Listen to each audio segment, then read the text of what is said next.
Lucky if you're a rancher, you already made your first cut and you're already baled and you're enjoying this weather right now. Usually I like to tell people if you want it to rain, cut some grass, cut some hay, because it immediately rains and then you ruin it. But that is not the case right now. First cut is down, second cut still yet to happen. And look at these lowered clouds, look at some of this rain on the east end of the Grand Valley. It's not just the Grand Valley, folks, it's the entire western slope. So, okay, real quick. Flood watch previously for this area. Remember we talked about it? I-70 was closed this morning due to a vehicle accident. Had nothing to do with weather, certainly not rain, but a vehicle accident shut down the interstate early this morning. Then this area went into a flash flood warning. That was a safety closure. That's where we are right now. The flash flood warning expired at 5 o'clock this afternoon. So 10 minutes ago, it was lifted by the National Weather Service. But we're still in this safety closure because CDOT is traveling both the upper and lower deck of Glenwood Springs, Glenwood Canyon, I-70 section, making sure it's clear, making sure they can reopen. But we have more showers and thunderstorms this evening. I'm surprised we have not lit up this area for a flash flood watch, because that's exactly what we're going to be doing. Conditions are ripe tonight. Conditions will be ripe again tomorrow. Some of those neon green signs, that's a good reminder for you. It's a flood advisory. Just be careful around streams and rivers and smaller streams. They're getting swollen right now and they're likely going to be moving fast, so be careful. On radar, you can see all the way down from Natarita all the way up into Steamboat Springs. Good round of rain showers moving through the area. Central mountain zones. As such, this whole section of rain showers has just moved off of the Grizzly Creek burn scar, thankfully.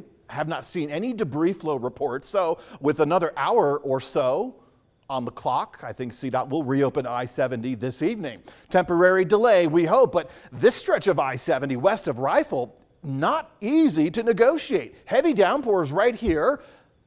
Lowered visibility, likely ponding on the interstate. So these are some of the hazards as a driver on the interstate you need to be aware of. You can slow down. You don't have to speed through. You certainly don't have to do the speed limit when you encounter these rain showers, these significant little cells. Of course, ponding on the roadway, that's almost a hydroplane incident. Never slam on your brakes when you get into that scenario. Just lift off the accelerator, keep both hands on the wheel, steady as she goes.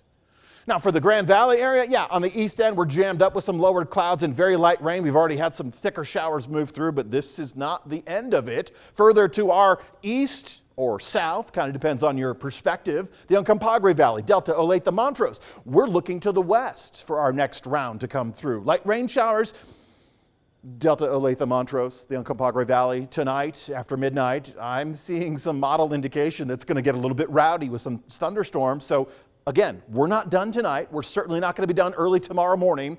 We have rain-cooled conditions as a result right now. We still will pop some storms tomorrow afternoon and linger a little bit into Thursday when we have our pattern change. These are some of the high temperatures we've already achieved today. I was expecting less hot temperatures, but we'll take what we can get. Current wind speeds, obviously some of these are associated with storms.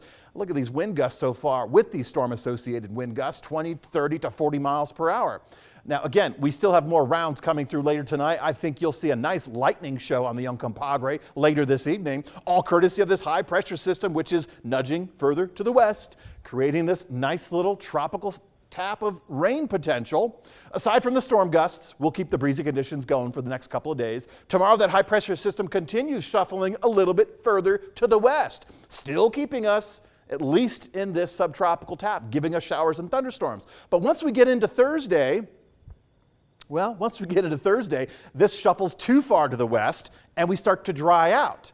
Now, without that tap of rain potential, with this high pressure system going further over the desert southwest, that's where we turn up the temperatures. That's our next hazard for the late week and this upcoming weekend. Hotter temperatures.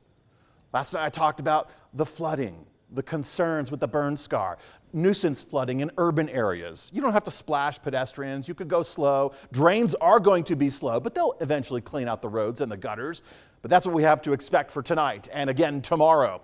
Lingering on Thursday, yeah, why not? Because we can't completely dry out the atmosphere, so we'll still have some humidity. We'll still have some storms ripping across in the late day hours with that heat. Mid-90s, that's where we should be. Can't count on the wind late this week and this weekend to cool us off. Drier conditions, clearer conditions, and hotter temperatures all in store later this week and this upcoming weekend.